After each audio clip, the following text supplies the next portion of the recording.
He'd made bad choices. But now, when the real battle came, he wouldn't make those choices. He wouldn't make the same mistake twice. The book's pages began to flip backwards, towards the beginning. And he realized that his adventure was just beginning.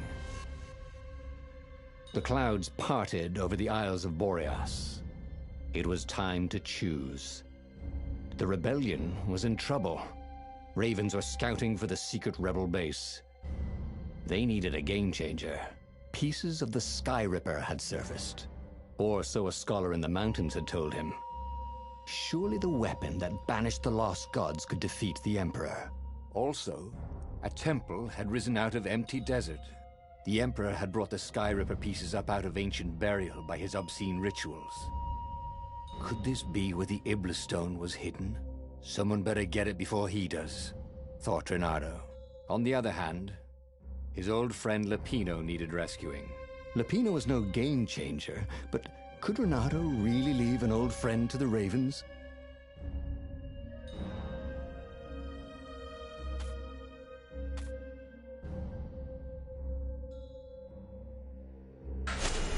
Ah, Lapino. Apparently, the Mad Rabbit had sold a Pegasus that he did not exactly own. Lapino always wiggled out of trouble, given time. But he was out of time. The Ravens had figured out that Lapino was a rebel spy. If the fleet reached him first, they'd string him up for that. Never mind the winged horse.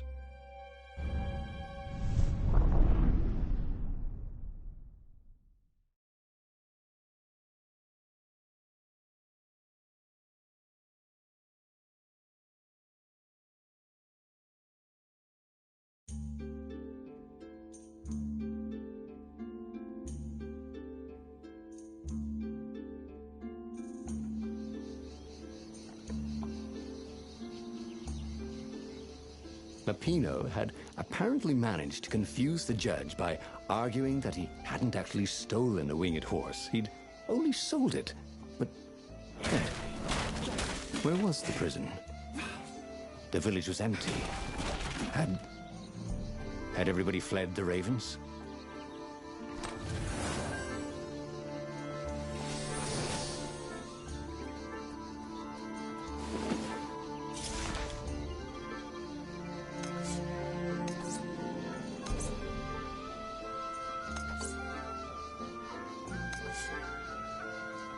This sword from the frigid north was really useful for making popsicles and birdsicles.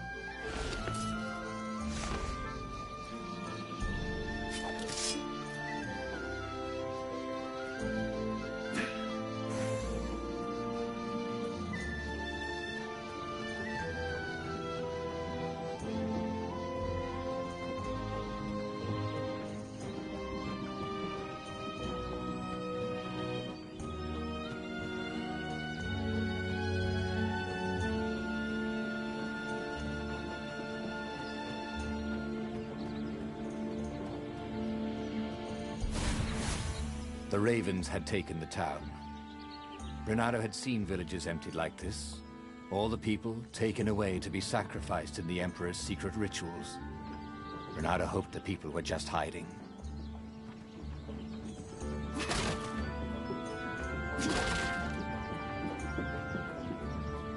The village looked so peaceful. Were the villagers hiding somewhere? Of course not. No matter how much he searched, he would only find ravens here. Ooh, what's there?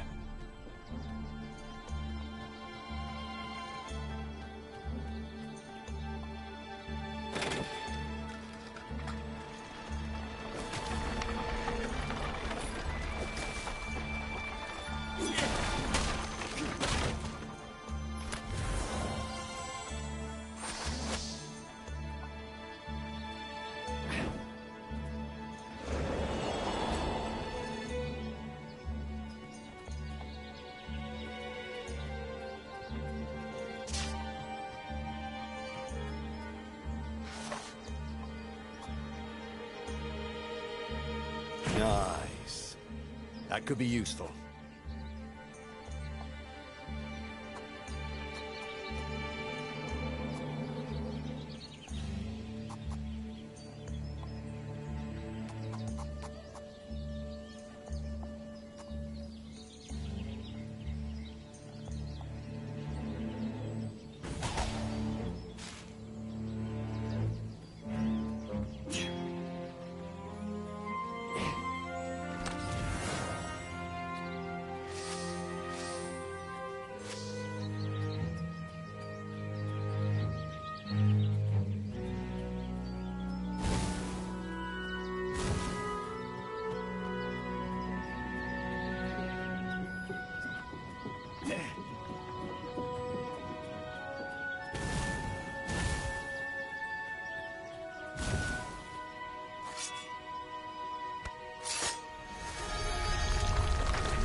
Say, how are you guys fixed for life insurance?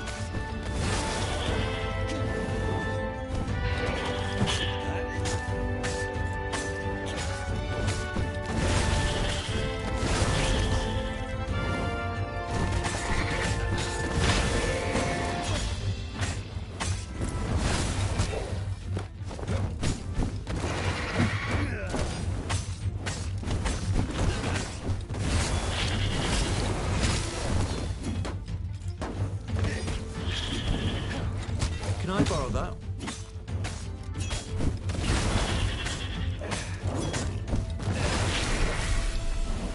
Ravens were landing everywhere.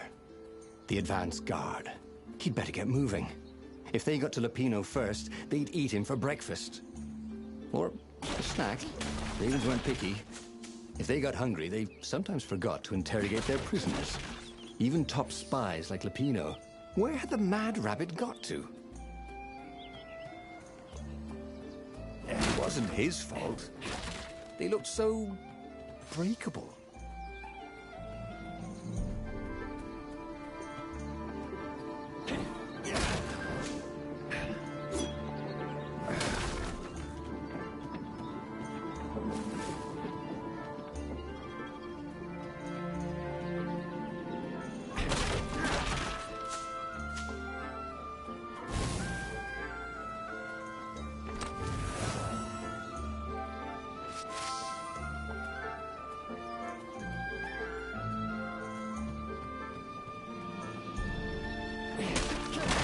Bernardo felt a little better.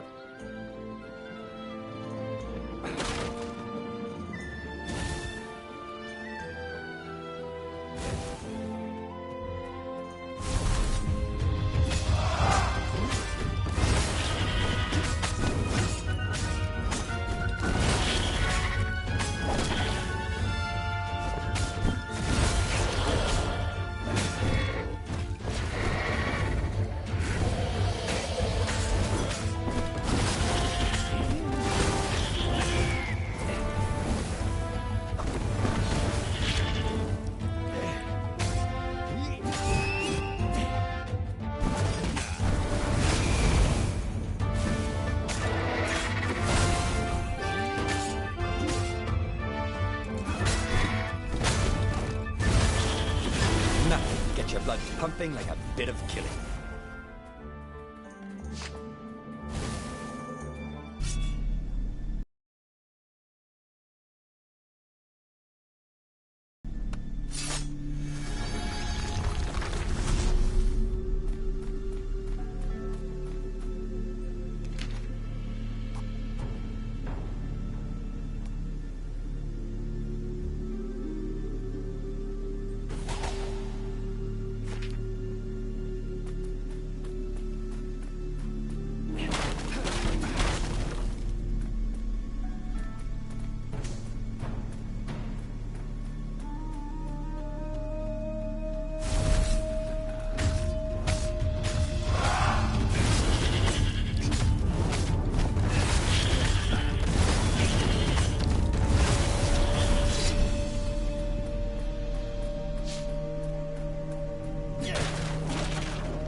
Dirty and bloody, Bernardo finally reached Lupino.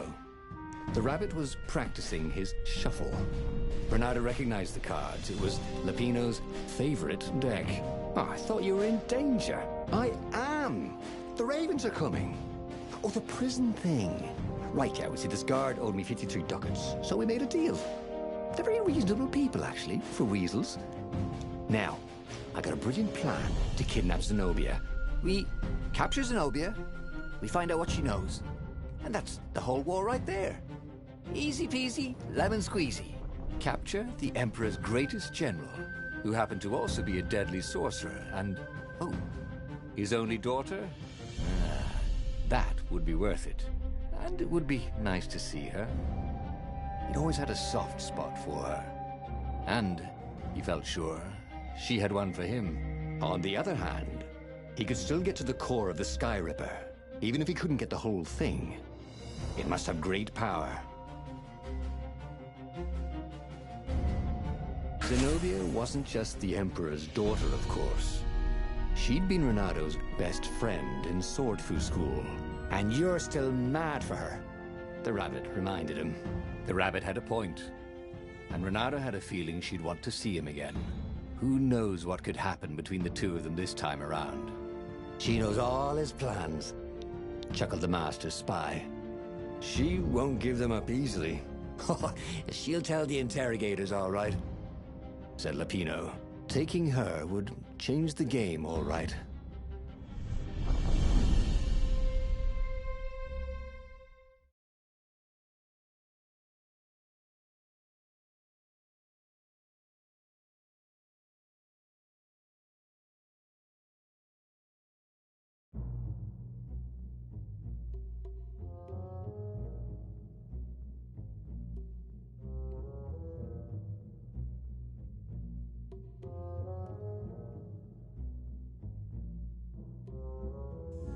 The city was already under Zenobia's control.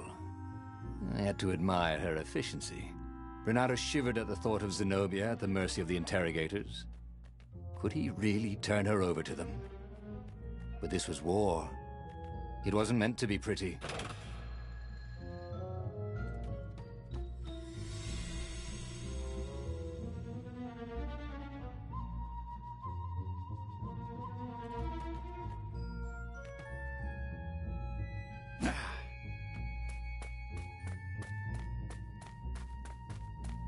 Look, it's not personal, but you all smell terrible.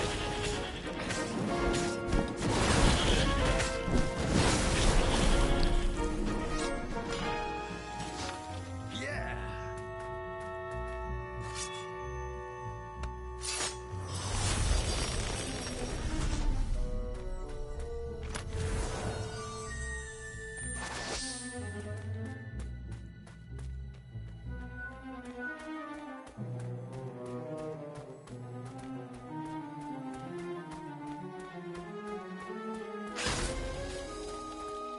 Well, the eyes have had it.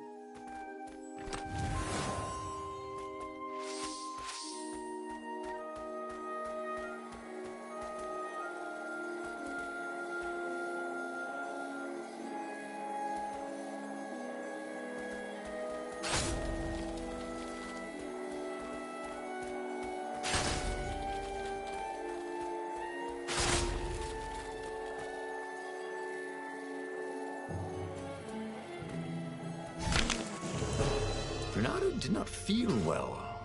In fact, he felt dead.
So, what's this plan of yours? Use me as bait, said Lapino. And he outlined a slightly complicated plan that involved geese, a net, setting the Farfarer a little bit on fire, Lapino dressing as an old blind toad, and Renato hiding inside a monstrous watermelon. What could possibly go wrong? Thought Renato.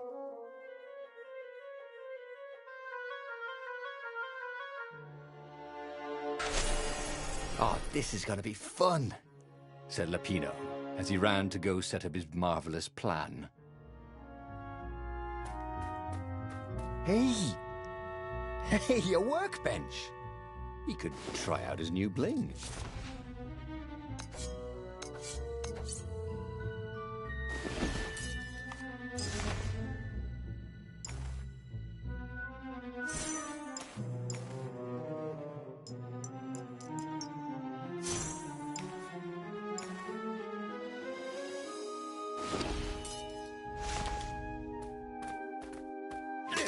Reynardo, smash!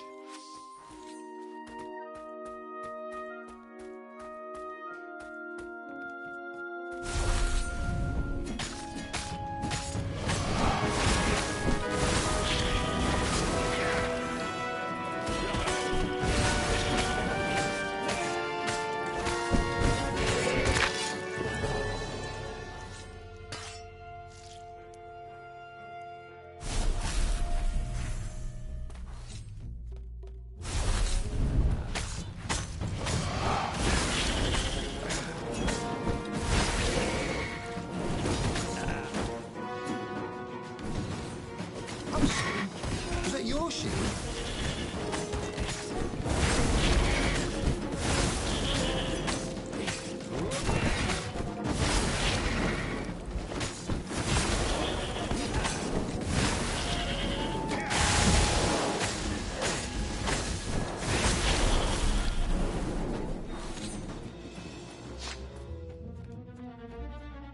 Reynardo felt dubious about the whole plan. With every step, he was waiting for it all to go horribly wrong. But against all odds, Peppino's idiotic plan worked.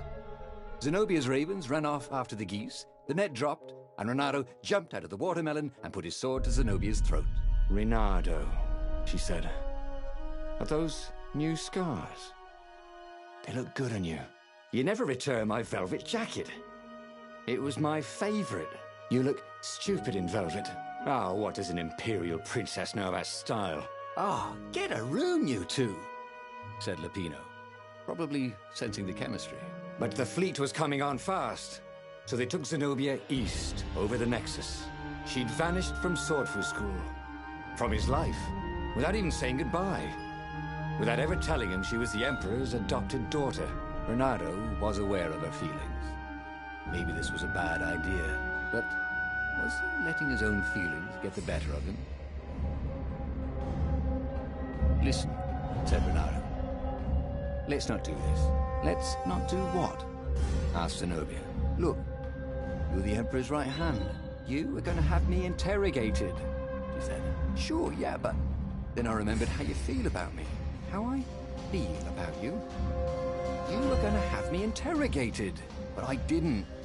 Because you care about me, said Reynardo. Well, guess again, Buster, she said as she pushed him off his own boat. As he plummeted towards the bottomless clouds of the abyss, Reynardo decided that he'd not really handle the situation with his usual finesse. He had tried something bold and paid the price for it.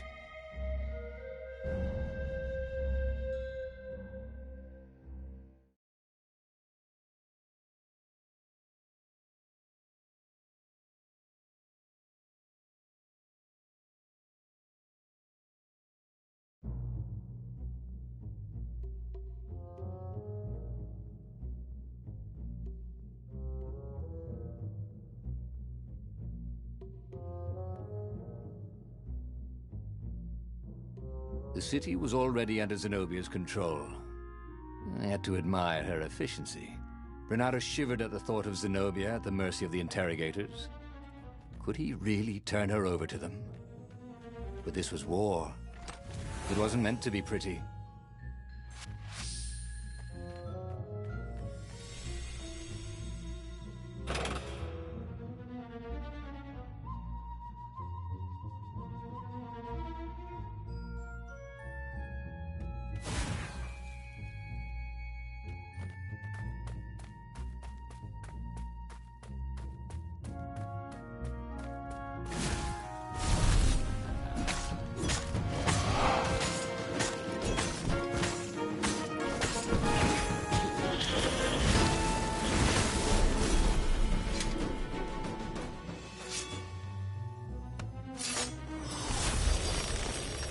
There was a pleasant breeze coming through that door. Had it been closed before?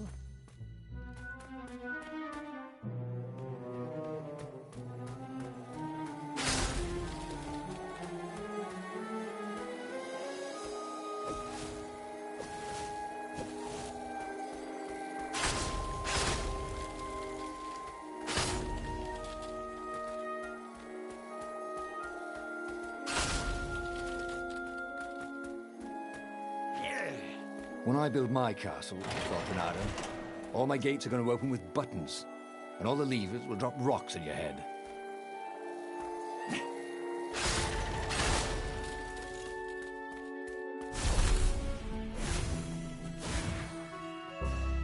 So, what's this plan of yours? Use me as bait, said Lupino.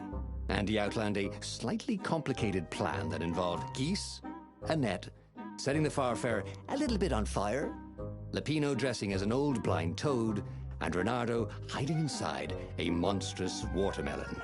What could possibly go wrong? Thought Renato. Oh, go ahead. I'm sure you know better, said Lupino.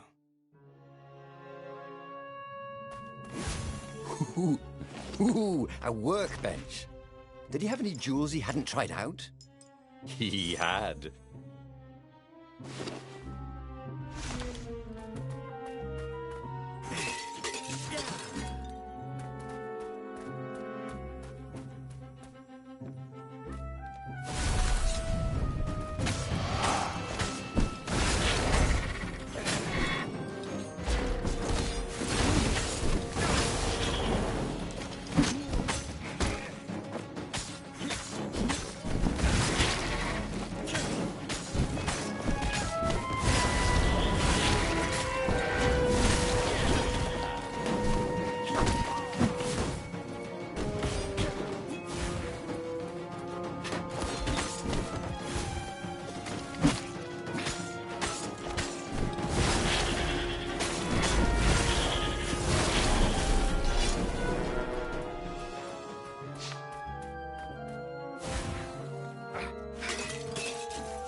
Renato slinked through Zenobia's ship, making no sound at all. Where were her guards? Finally, he reached her bedroom. She was curled up at her bed. Oh, he'd forgotten how beautiful she was. How sleek. How soft. He tapped her on the shoulder with his sword. She became smoke. And he noticed he had a blade to his throat. Stay a while. Heard a familiar voice. Did you really think you could... Oh, I just wanted some privacy, Renato said. Renato knew she still had feelings for him. Maybe he could just cut to the chase. But was timing right for that? I know how you feel about me, baby. I know you want to be with me, Renato said. What? The Emperor's evil, babe. I'm nice. Remember how nice I was back in school? You were an idiot in school. You said I was funny, said Renato, starting not to like how the conversation was going. The Emperor pulled me out of an alley. Don't tell me he's evil. Yeah, but did you ever wonder why? No, I didn't. Why don't you ask him? Well, because I know why. He wants to sacrifice you. You can tell him that when he interrogates you. Can't we just start this over? But Zenobia shut him in the hold of the ship. He had no one to explain anything to until he was brought to the Emperor's interrogators. After that, it was just screaming. He had tried something bold and paid the price for it.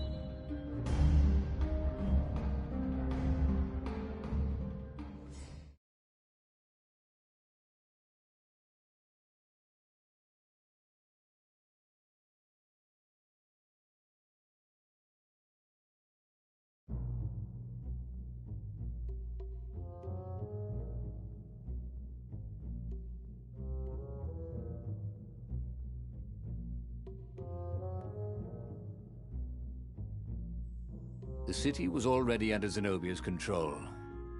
I had to admire her efficiency. Renato shivered at the thought of Zenobia at the mercy of the interrogators. Could he really turn her over to them? But this was war. It wasn't meant to be pretty.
sleep tight, thought Reynardo.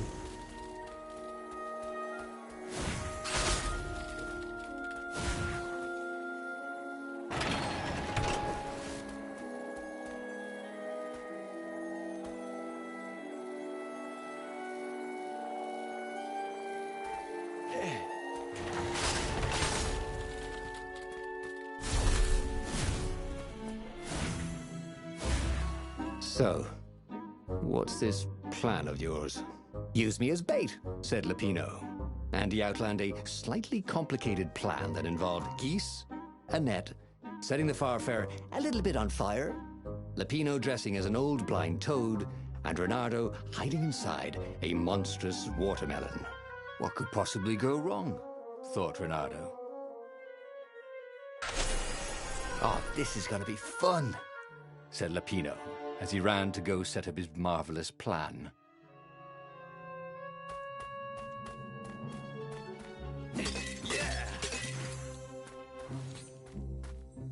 It was time for him to learn something new.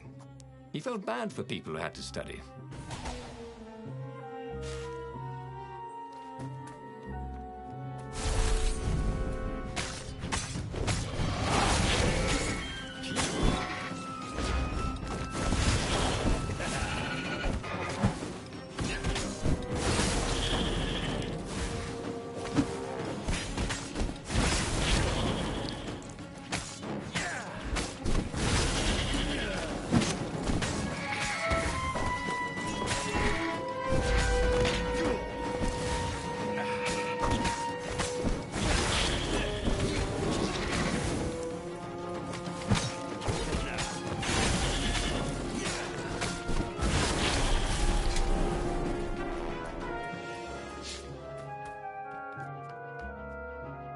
Reynardo felt dubious about the whole plan. With every step, he was waiting for it all to go horribly wrong. But against all odds, Lupino's idiotic plan worked. Zenobia's ravens ran off after the geese, the net dropped, and Reynardo jumped out of the watermelon and put his sword to Zenobia's throat. Reynardo, she said, are those new scars? They look good on you.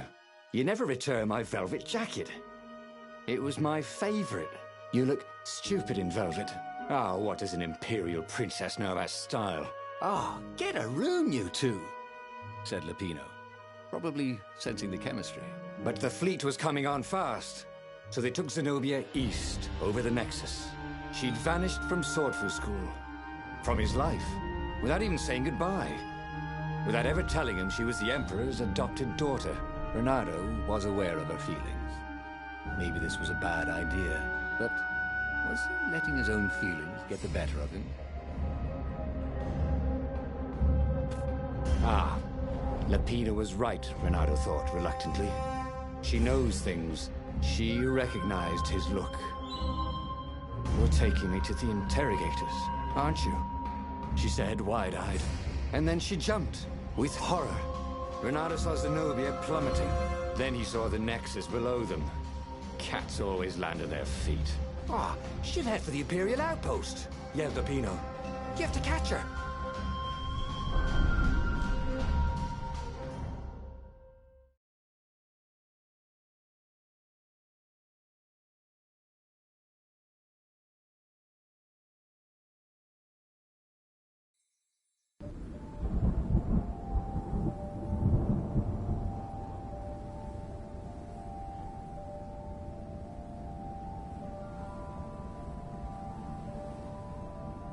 Cats can run faster, but foxes can run longer.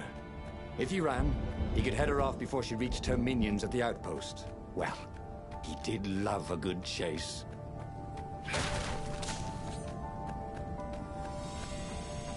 Reynardo had been the terror of the sandcastles when he was 2.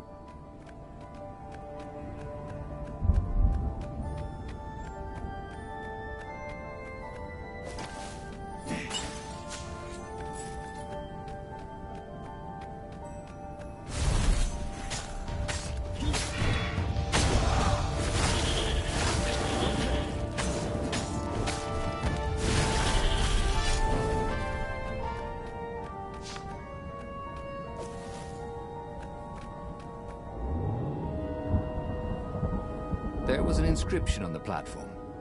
Balaleka lessons, with an address.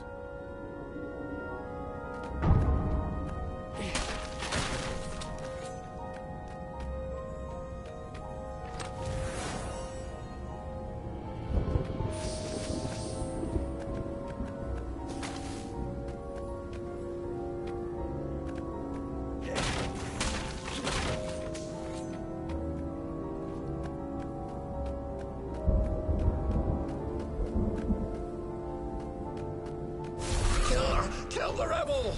Caught one, Raven. Eat the rebel! Caught another.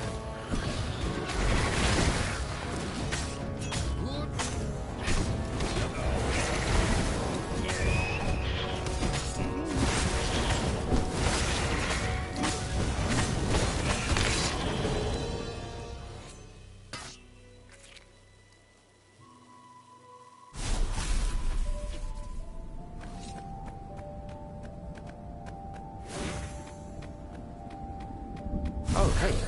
There's a couple of red spots on your feathers. Oh, wait. Not yet.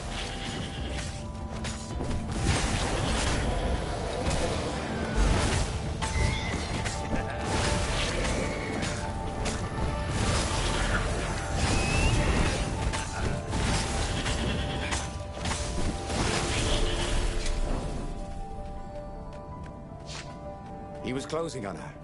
He could smell her fear. He tried not to think about the interrogators at the secret base. What did they do to her? Maybe it didn't have to end that way. Maybe he could talk to her. But, after all, there were worse things the Imperials had done to friends of his.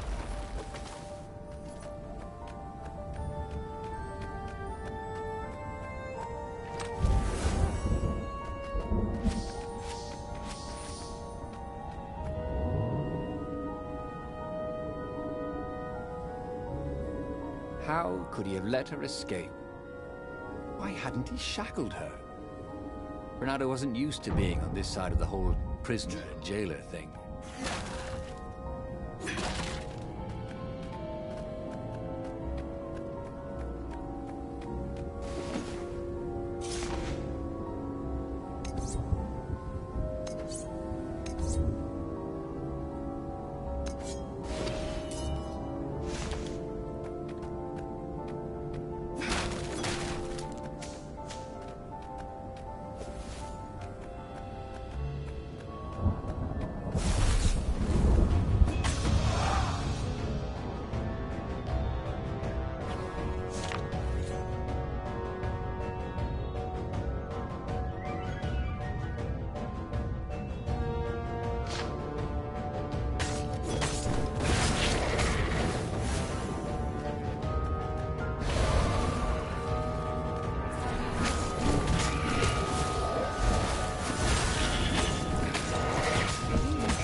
Bernardo reached the outpost. The Imperials there were no match for him. Soon after, Zenobia limped up the path. When she realized he was already in front of her, she didn't even try to run. Oh, you left without saying goodbye. Again, he said, "Please, you're enjoying this a little too much," she said, shaken. "Oh, spare us the chit-chat, would you?" said Lapino as he shackled her hands so she couldn't throw spells. She knows all his plans. All the way back to the Farfarer, Lapino nagged Renato about how the interrogators would pry all the intel out of Zenobia. How that would turn the tides in the imminent battle. All they had to do was take her to the rebel secret base. Renato didn't like to think about what the interrogators would do to her. Couldn't he just talk to her? As they pulled away from the Nexus, Bernardo could see the fear in Zenobia's eyes. "I can't take her to those creatures at the base," he whispered to Lapino. "Ah, you've gone soft. Soft in the head. We captured her for what she knows. I'll take her to the mountains. Tell all the horrible things the Emperor's done. Yeah, believe me, she'll turn." And he turned the wheel. "The hell you will! shouted Lapido, and he grabbed the wheel back from him. The two of them wrestled for control of the ship. It shot off like a mad sparrow. Suddenly, Renato was falling.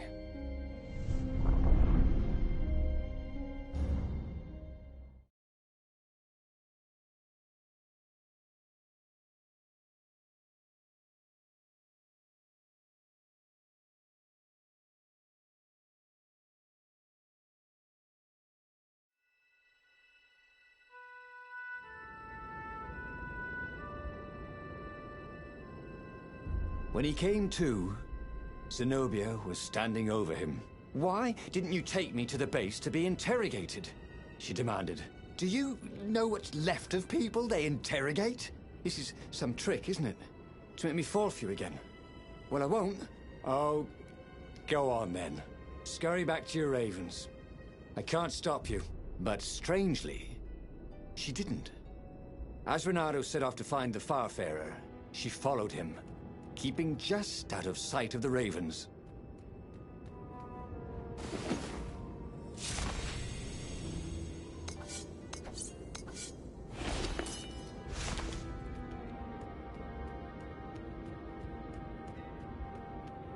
That was always a rush.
I hoped his mother wasn't watching.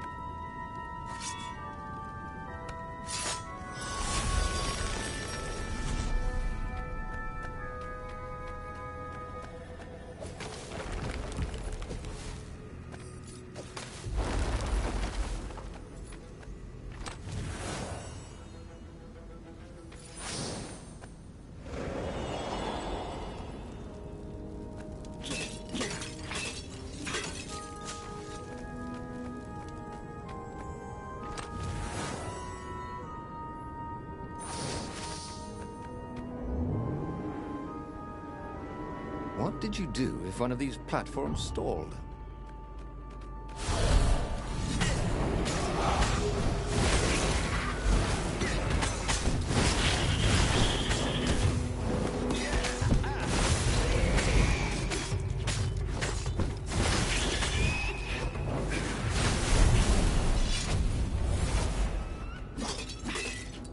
As Renato stopped to sniff the wind, Zenobia came up, still mad. "Did you really think you'd just talk me into betraying my father? Aren't you even talking to me?" "Because I've never talked you into anything in my life. They're gonna court-martial you for letting me go." He caught a whiff of the Farfarer. Wet rope, tar, and a cask of Scoble ale he'd spilt last year. It was that way.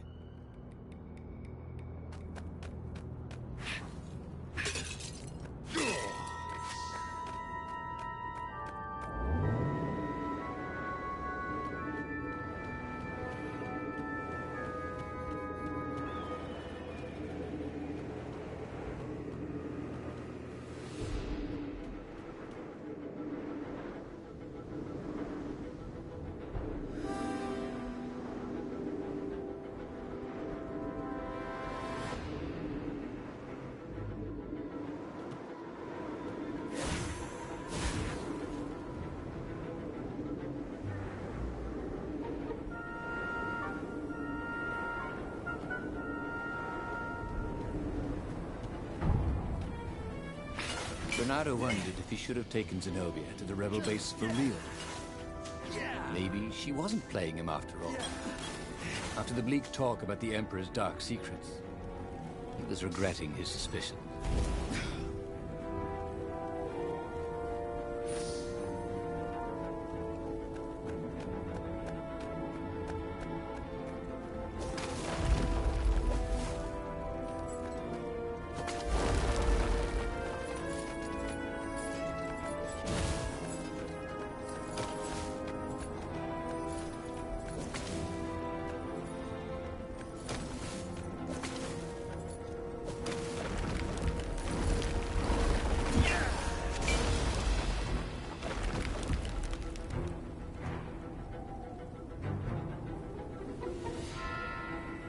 Sure enough, the Farfarer had crashed in some rocks.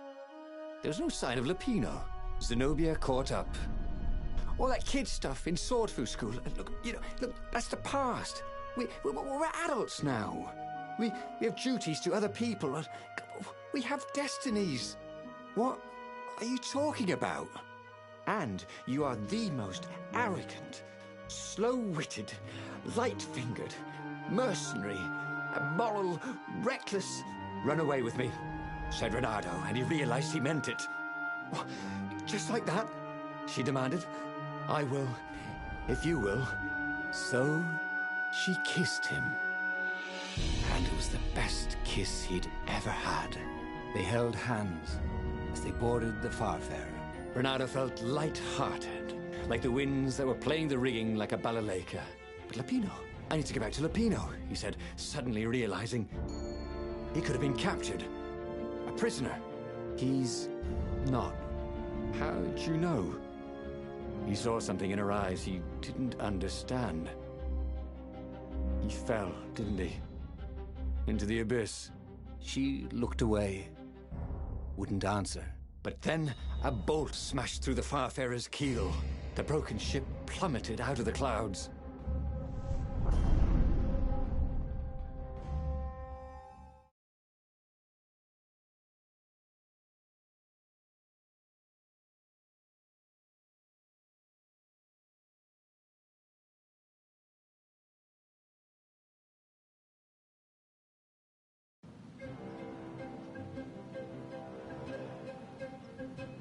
Renato picked himself off the deck.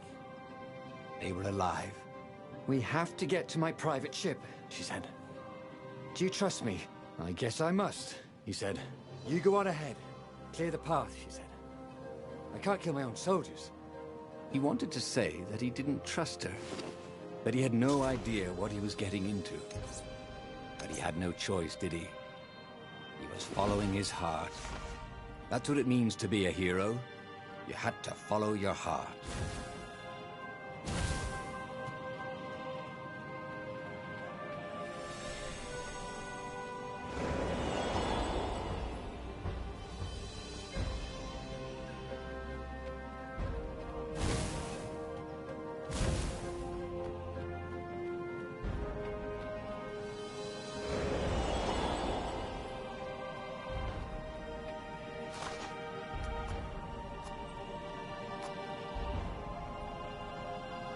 Every day he was getting better and better.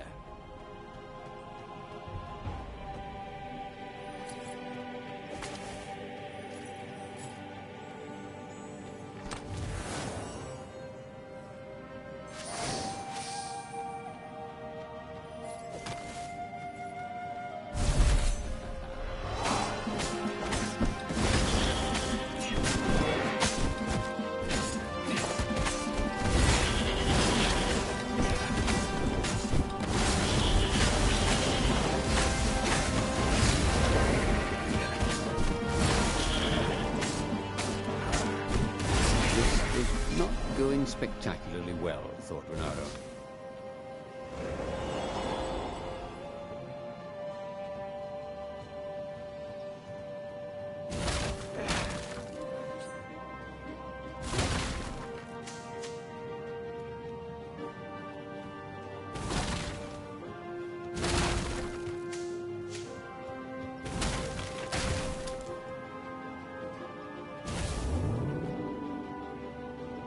Building these platforms was so expensive, they'd run out of budget for guardrails.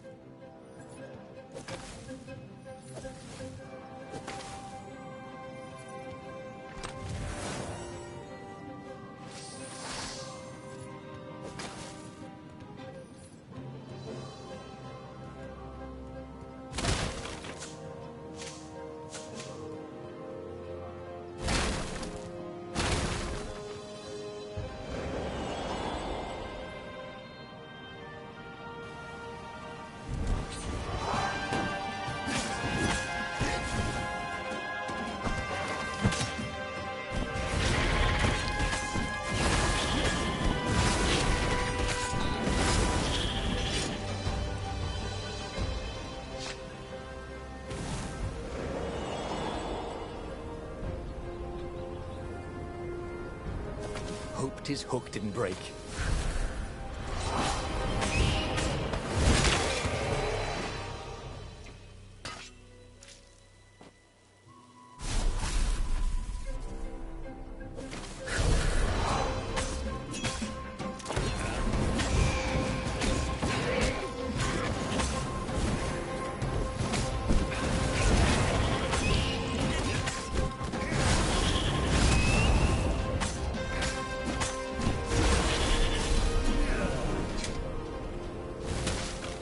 When Renato went to the china shop, for some reason the owner was always nervous.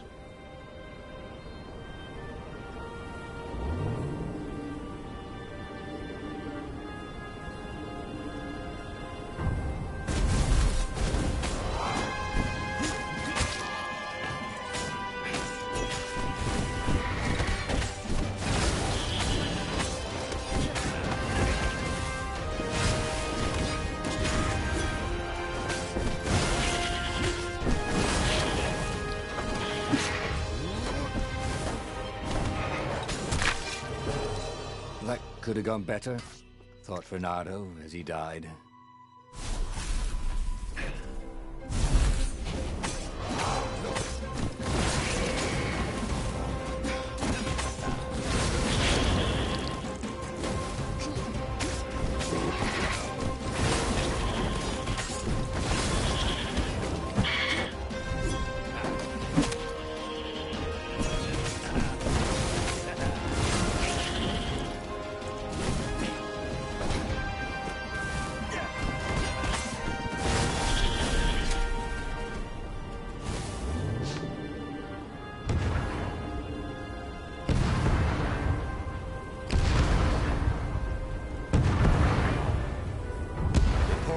To catch their breath. It was strange to be so close to her. What are you thinking? He asked. I'm trying very hard not to think. Me too, he said. Up ahead, he could see the thin silver of Zenobia's personal ship. It looked fast. They would leave all this behind.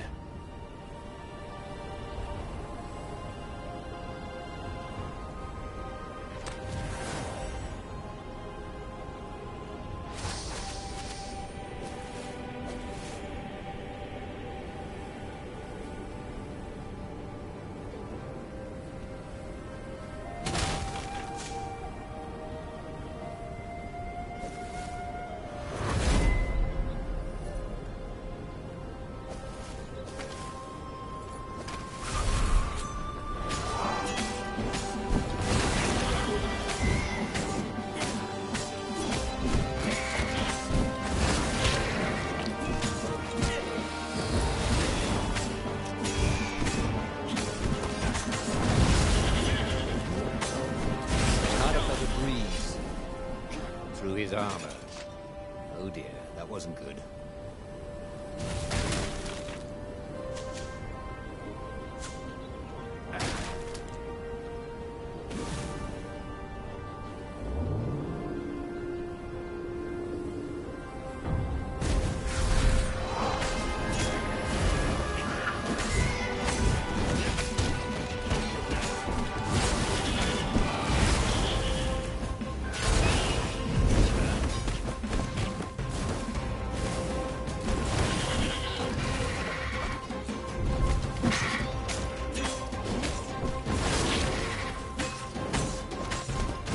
Renata had been in boat crashes that were more fun.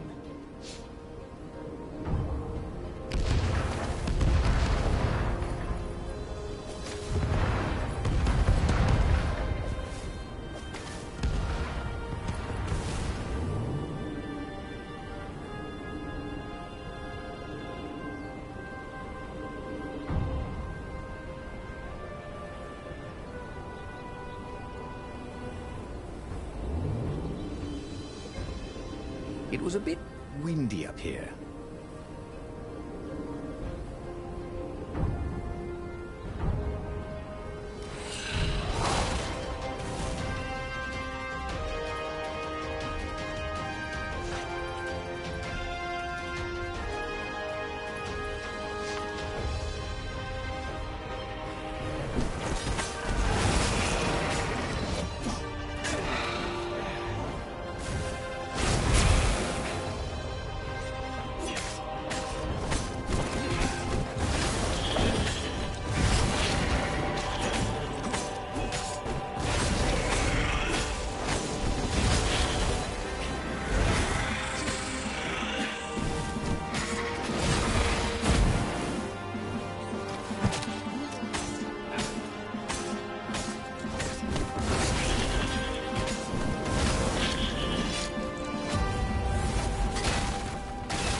As they reached her ship, Renato suddenly felt a sharp pain in his stomach. He was surprised to see a crossbow bolt sticking out of it. I was going to lead the Empire to our secret base, said Lapino. But no, you had to screw up my plan because you still got a thing for her. Kiss. Was it real? She said, with a look of indescribable sorrow. She gestured and said an arcane word, and Lapino went flying into the abyss, screaming, "I'm telling your father!" Then she knelt down to cradle his head, and her paws felt very soft and warm. Renato stared at the book. He was still alive. Again. And still only flying away from burning Ubar. Had he lived that adventure? Or only dreamt it? Had he really died? It felt so real, not like a dream at all. And he'd lost again. Oh, he hated that. But he had made different choices. And he'd lost in a different way. It was the book, wasn't it? Oracles showed you your destiny. But this was showing him different ways he could die miserably. Thanks a bunch, book, he thought. But these were destinies that he did not have to fulfill. But he'd learned another true thing. Lapino was a traitor. Renato had suspected there was something wrong with the mad rabbit. But now he knew there was malice behind his goofiness.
But that meant